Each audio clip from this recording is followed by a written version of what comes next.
Assalamualaikum warahmatullahi wabarakatuh. Selamat malam, kembali lagi dengan saya Rama di ruang sunyi yang akan menemani malam kesendirianmu. Untuk kisah yang akan saya bawakan kali ini yaitu kisah yang berjudul Lingsir Wengi yang ditulis oleh Lakon Story.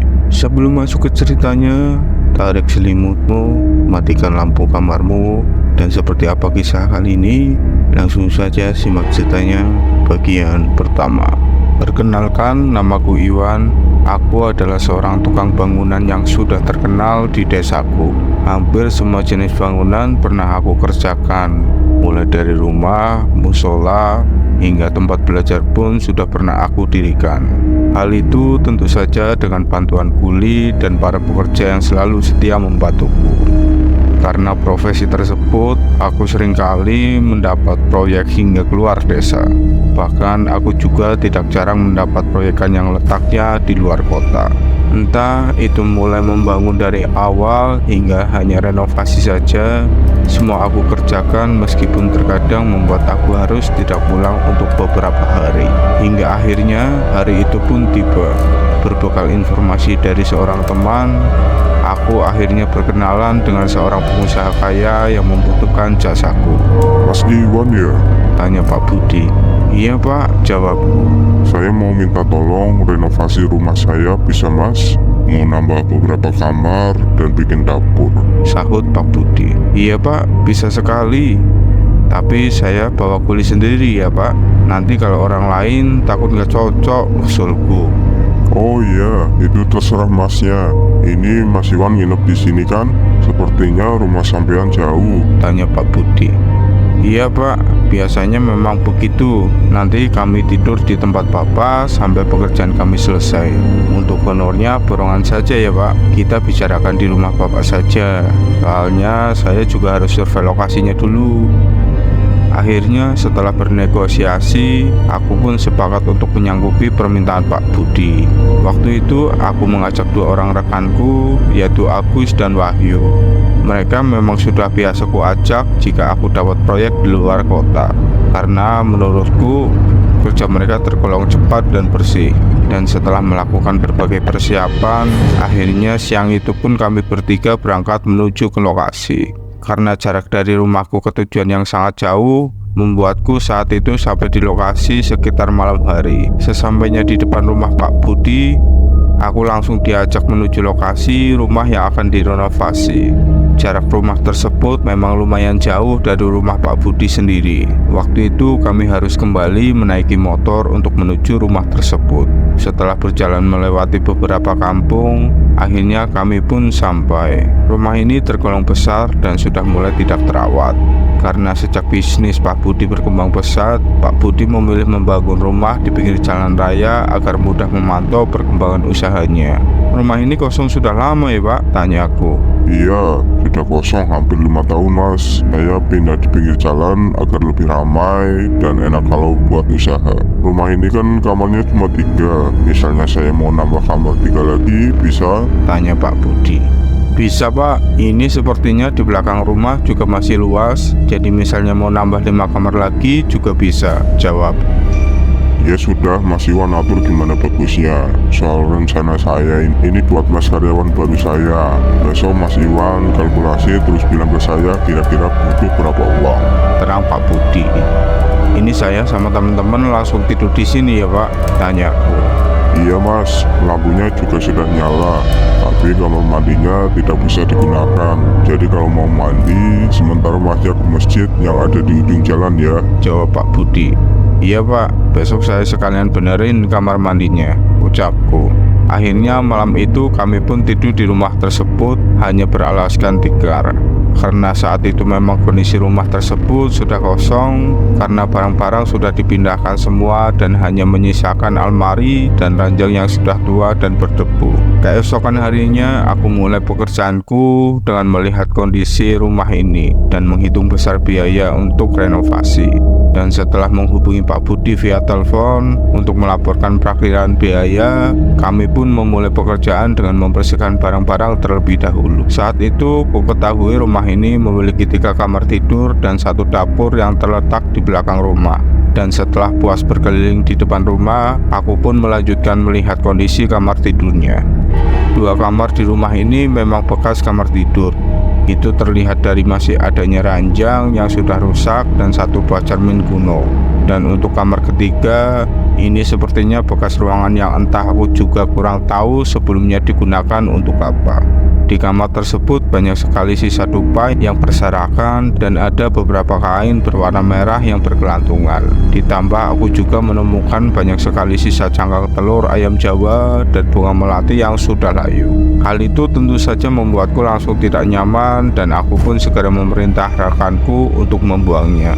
Dan ketika berjalan ke arah belakang, aku tidak menemukan apapun. Hanya ada beberapa pohon pisang yang sudah tua disertai rumput-rumput yang sudah tinggi tak terawat. Hari itu pun kuhabiskan dengan membersihkan rumah ini sambil melihat kondisi rumah ini, agar aku dapat mengetahui dan merencanakan lebih matang tentang arah dan bentuk renovasi yang akan kukerjakan nanti. Malam pun tiba. Sekitar pukul 7 malam, Pak Budi tiba-tiba datang ke rumah bersama istrinya. Beliau membawa sebuah televisi sambil membawakan kami makanan kecil. Setelah selesai berkunjung, sekitar pukul 9 malam, akhirnya Pak Budi dan keluarganya pun pergi meninggalkan kami. Malam itu suasana sedikit cair, karena sudah adanya TV di rumah ini. Tapi entah kenapa saat itu kami malah menonton film horor yang kebetulan tayang di salah satu stasiun televisi. Dan ketika sedang asik menonton film, tiba-tiba salah satu rekanku membuat ide konyol yang tidak disangka-sangka. Hal itulah yang membuat proyek di rumah ini gagal. Waktu itu si Agus tiba-tiba berkata bahwa ada musik yang konon bisa memanggil setan. Bro, kalian tahu nggak kalau lagu Lingsir Wengi konon katanya bisa loh mengundang setan? Ucap Agus tiba-tiba. Katanya sih bisa, tapi aku nggak pernah buktiin, jadi aku nggak terlalu percaya, ucapku. Gini deh, nih aku download lagunya, nanti kita putar. Yang takut berarti kalah, yang kalah pijitin yang menang. Gimana? Usul Agus. Akhirnya kami pun melakukan permainan tersebut. Kami mematikan TV dan coba mendengarkan lagu Lingsir Wengi lirik demi lirik.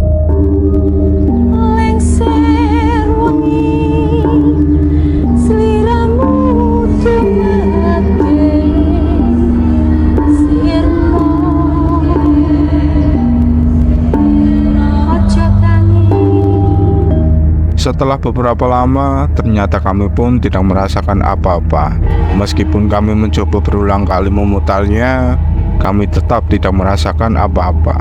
Dan singkat cerita, akhirnya permainan tersebut kami hentikan karena kurasa sudah cukup dan tidak menimbulkan efek apapun. Karena besoknya harus mulai bekerja, kami pun memutuskan untuk istirahat lebih awal agar badan fit ketika bangun. Keesokan harinya, kami pun memulai pekerjaan kami. Karena teras rumah ini terlalu dekat dengan jalan kampung, akhirnya kami putuskan untuk mempersiapkan pasir, semen, dan batu batanya dari belakang rumah. Karena selain agar tidak mengganggu jalan kampung, kalau ditaruh belakang jadi lebih dekat pikirku. Dan ketika aku sedang sibuk merenovasi rumah ini, aku tiba-tiba sangat terkejut karena saat itu melihat sosok yang kuduga adalah pocong. Sosok tersebut berdiri di sela-sela pohon pisang yang berada di belakang rumah. Saat itu aku mencoba menahan diri dengan tidak melihatnya lagi ke arah pocong tersebut. Aku berpikir bahwa aku di sini niat mencari rezeki dan tidak mengganggu. Jadi meski waktu itu aku seolah sedang diawasi, ku coba tidak menghiraukan dan aku juga memilih diam untuk tidak membicarakan kepada rekan-rekanku. Singkat cerita, akhirnya malam pun tiba. Saat itu kami bertiga hendak pergi ke warung kopi. Karena selain ingin menghilangkan rasa jenuh, kami juga ingin tahu tentang lingkungan di desa ini. Dan akhirnya kami pun menemukan warung kopi yang tidak jauh dari tempat kami bekerja. Saat itu kami juga menjumpai beberapa bapak-bapak parubaya yang kuyakini mereka adalah warga sekitar. Masnya orang mana? Kok sepertinya nggak pernah kelihatan? Tanya bapak-bapak warung. Kami bertiga tukangnya renovasi rumah Pak Budi, Pak, jawabku. Saat itu entah kenapa bapak tersebut langsung terkejut dan seolah tidak percaya dengan jawaban kami. Loh, jadi ini tidur di rumah itu, Mas? Tanya bapak tersebut. Iya, Pak. Kenapa ya, Pak? Tanyaku. Gak apa-apa mas, makanya tadi pas aku lewat depan rumah itu kok kelihatan lampunya sudah menyala. Kan rumah tersebut kosong sudah lama, jadi kaget aja, ucap bapak tersebut. Saat itu, bapak tersebut terlihat masih aneh. Bapak tersebut memandangi kami dengan raut wajah yang terheran-heran, seolah tidak percaya dengan apa yang kami katakan. Karena saat itu kami merasa tidak nyaman, akhirnya kami bertiga pun memilih menyudahi nongkrong malam itu. Sesampainya di depan rumah, kami sangat terkejut karena saat itu kami bertiga melihat dengan jelas seperti ada sosok perempuan di dalam rumah yang berjalan dengan santai ke arah belakang rumah. Karena takut itu pencuri, kami pun langsung lari menghampiri dan segera membuka pintu rumah. Dan ketika sampai di dalam rumah, anehnya kami tidak menemukan siapapun. Tapi saat itu kami mencium aroma dupa yang sangat pekat sekali. Akhirnya kami mencoba mencari sumber bau tersebut dan lagi-lagi kami tidak berhasil menemukannya. Bau tersebut seperti berasal dari dalam kamar. Dan ketika kami masuk di dalam kamar, kami tidak menemukan satupun dupa yang berada di dalam kamar tersebut. Karena perasaan mulai tidak karuan, akhirnya kami memutuskan untuk segera beristirahat agar pikiran kami menjadi lebih tenang. Lengser wangi, seliramu sumateng. Dan sekitar pukul 11 malam, tiba-tiba aku dan Wahyu terbangun dengan sangat ketakutan. Karena saat itu aku kembali mendengar lagu Lengser Wengi dengan suara yang sangat keras. Saat itu aku pun sontak sangat terkejut dan langsung beranjak dari tempat istirahatku. Dan betapa kagetnya aku saat itu ketika tahu itu adalah ulah Agus. Kalian ketakutan, berarti kalian kalah. Besok habis kerja, kalian wajib pijitin aku, ucap Agus dengan tertawa gembira. Rese lu Gus, udah malam gini masih aja lu mainan gituan. Takut tahu, protes Wahyu. Dan setelah ulah Agus tersebut, akhirnya kami semua tidak bisa tidur dan memilih untuk ngobrol-ngobrol santai. Dan tidak lama kemudian, Wahyu tiba-tiba mengeluh, "Ayo antar aku buang air kecil ke belakang. Gara-gara lu tadi usil, gue jadi takut nih," ucap Wahyu. "Aduh, lu ada-ada aja. Ya udah yuk," jawab Agus. Dan mereka berdua pun ke belakang untuk buang air kecil. Dan tidak berapa lama kemudian, aku sangat terkejut ketika tiba-tiba mereka berdua lari ke arahku dan langsung masuk ke dalam sarung. "Kenapa lagi sih?" "Aduh, padahal mataku udah mulai ngantuk," protesku. "Aku tadi lihat pocong di bawah pohon pisang, Wan." Wahyu juga lihat, dia nggak jadi buang air kecil, langsung lari ke dalam lagi, tutur Agus. Saat itu aku langsung terkejut dan ingat bahwa tadi aku juga sempat melihat sosok pocong di belakang rumah. Apa mungkin yang mereka lihat itu pocong yang aku lihat tadi, pikirku. Ngaco lu, jangan-jangan itu orang. Yuk kita lihat dulu, motor kita ada di belakang lo. Di sana nggak ada pintunya. Jangan-jangan maling, jawab. Beneran Wan, Agus gak bohong. Aku juga lihat pocongnya di bawah pohon pisang. Serem banget. Tadi pocong itu liatin kita, tambah Wahyu. Karena saat itu aku penasaran dan sekaligus memikirkan keamanan kendaraan, akhirnya aku beranikan diri untuk melihatnya.